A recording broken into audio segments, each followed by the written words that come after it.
এই শহরে বৃষ্টি নামুক। কবি অনিক রহমান বুলবুল।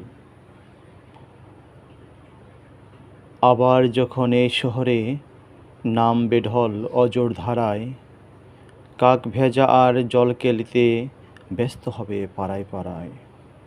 আকাশ ভেঙ্গে মুষলধারে নামবে যখন জলকণা, শুষ্ক চাতক প্রতীক্ষাতে শেষ হবে তার ক্ষণগোনা। এই শহরে আবার যখন নামবে মুষল বৃষ্টি, ভিজব তখন কদম হাতে বন্ধ করে দৃষ্টি। নামুক আবার এই শহরে আষাঢ় মাসের ঢল, সব ধুয়ে যাক অভিমানের মিথ্যে কথার ছল। এই শহরে আবার যদি বৃষ্টি নামে ঝুম, টিনের চালের মাতাল সুরে দেব লম্বা ঘুম। সবাইকে ধন্যবাদ।